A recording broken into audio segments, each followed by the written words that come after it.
Dr. Cassie Sade Turnipseed, and I'm the Assistant Professor of History here at Mississippi Valley State University.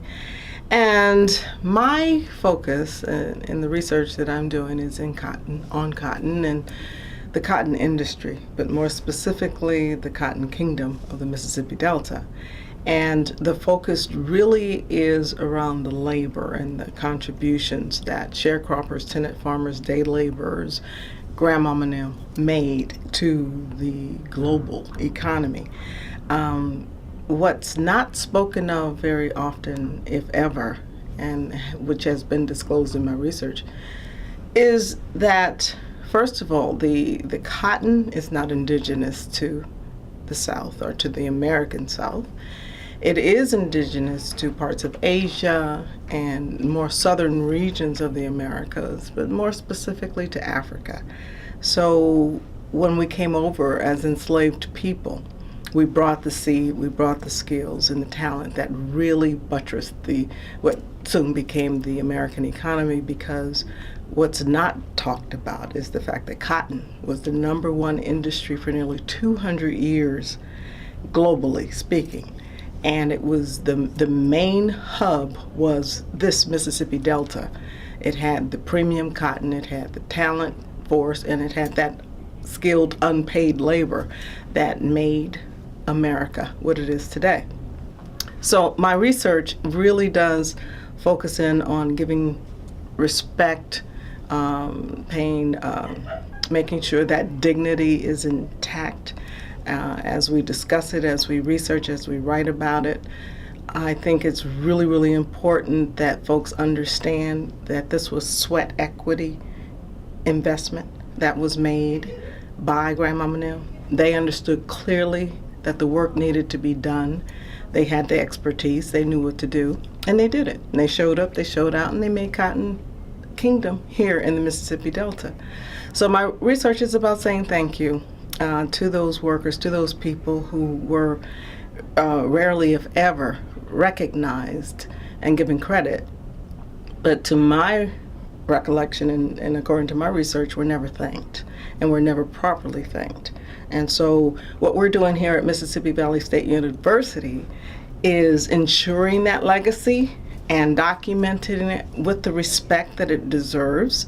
And we're working on historic sites here because this too is a cotton field. It grew into an HBCU, a historically black university, and so we're very proud of this legacy, and so we want to preserve the integrity of this narrative.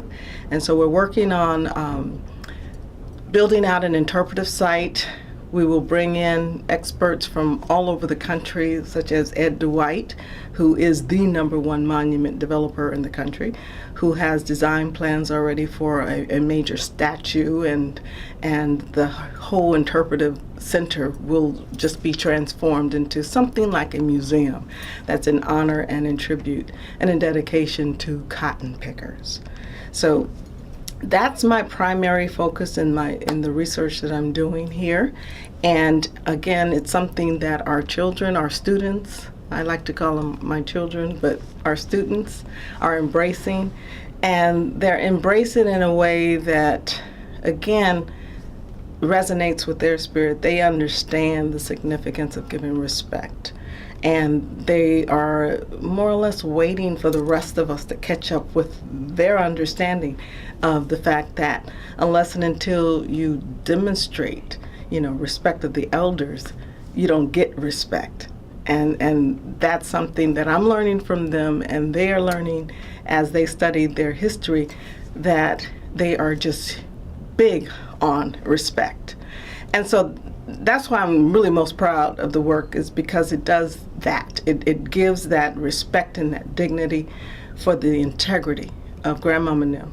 The fact that they showed up, they showed out, they made cotton king and the #1 industry in the world for nearly 200 years, all profits combined, never equated to the valuation of cotton.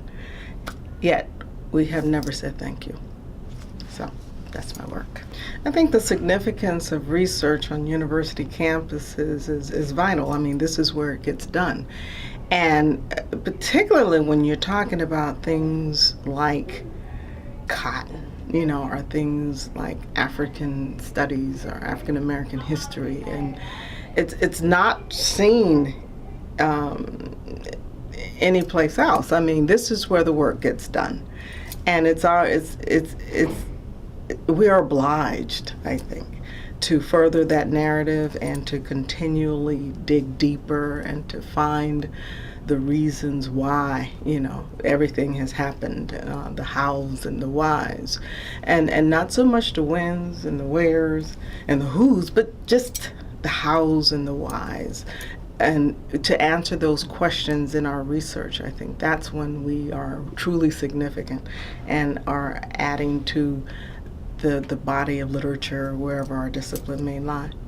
And so with Cotton, again, there's no other institution that's really focusing on that narrative like we are here at the Mississippi Valley State University. And so it's a unique area of focus and study, and it definitely deserves attention and the respect and the funding and the support that it can get globally.